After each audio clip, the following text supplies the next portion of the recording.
Hey everyone, I'm Asha for Coool Flame. Well, first, welcome.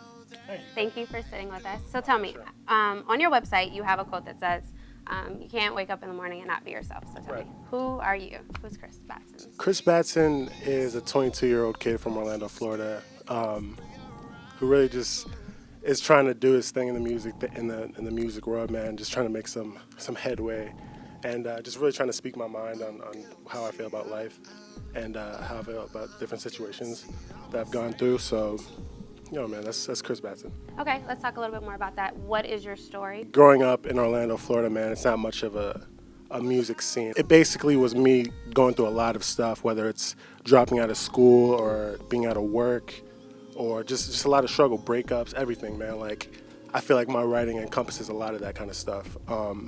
Just heartbreak, real experiences, and a lot of my songwriting really shows that. Like, nothing in my songs is fabricated. Why music? Why music? I feel like just growing up, that was just what I did. That's what I gravitated to. Ever since the first time in the studio, when I went to the studio, I was like, yo, this is what I have to do. What have been some of your key influences? Making beats, I really had to sample like a lot of old school music starting out. So it's like a lot of stuff from the 70s, like Donny Hathaway, Marvin Gaye, like The Temptations, like even like a lot of bands that are like less known. Like I sampled everything. What is your sound? I mean, I've heard you described it as alternative R&B, R&B, pop, just range. Yeah. So what is it? It's funny because I could do so many different kinds of styles, but what I really like doing right now is like just that eclectic, dark. I feel like that's what really best describes my music right now.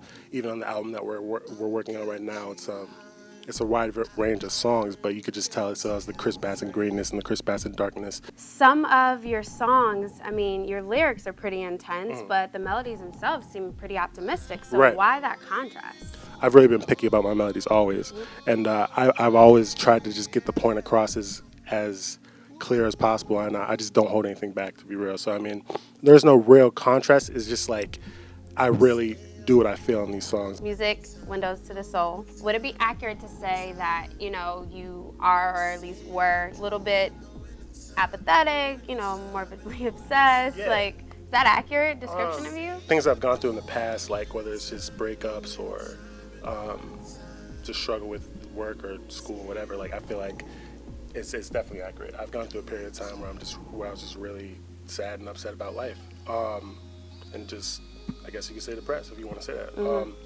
My music is like really a reflection of that. Of the songs you released, what song do you think best describes your personality? To be honest, it's got to be Tomorrow Will Be Better on We Got Lost on the Way.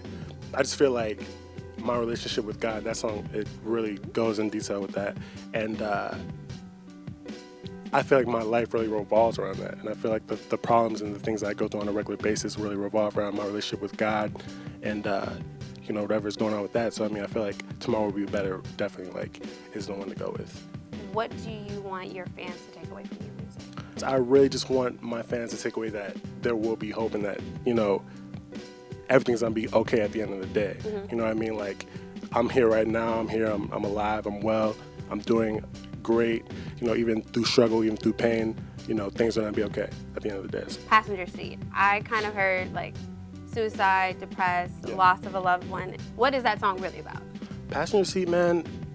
Definitely, it's along those same lines. It's just straight depression, to be real. Even though I talk about it, eventually I want to be like an advocate for it. I want to like help people with that kind of stuff because I feel like I've gone through it.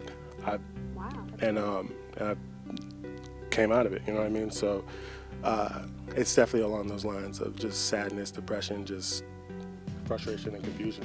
Windows, was it about your mom, or was it about your dad? Honestly, it was more about relationships. Oh, okay. See, I was wrong. It's definitely more about relationships and just what I've gone through with past stuff. Windows was one of those songs where it was just a great writing day. I was writing really great, but at the same time, it was just heartfelt. You know what I mean? I wrote the song the right way for it to come across as a really heartfelt song. Greatest Winter.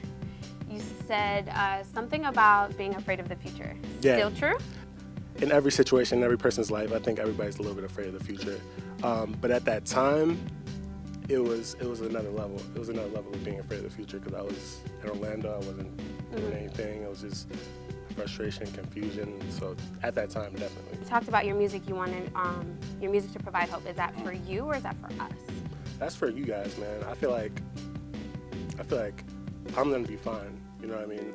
I really want people who are going through the same thing that I was going through to really realize that it's gonna be okay at the end of the day, and it's just whatever you're going through in that moment is just that moment. You know what I mean? So that's for you guys, man. I mean, I'm good. All right, well, thank you. Yeah.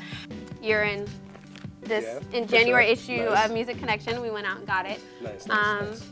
You also mentioned that Network Music Group, they understood your vision for yourself. I feel like Network Music Group, man, they're just so excited about the music, and they just got where I was coming from. They heard a song that's coming on the album pretty soon, and it just blew them away. And I feel like the level of excitement was like, you know, when you're that excited about something, you really got to gravitate to that, you know, because you can go with another label and you can get shoved like that. Do you feel any pressures to keep up with the trends? No, I feel like I'm trying to do my thing regardless, man, and that's something I've always felt and I've always done, even with just making music in general. I never really try to stay with a certain style at the time or whatever. I really just go with how I feel. What's the last song you listened to that was not yours? I only listen to me. I was joking. I know, right? I'm just kidding. Kanye West. I know, right? Nah, definitely not. I listen to a lot of Bon Iver, Kanye, a lot of Jay-Z,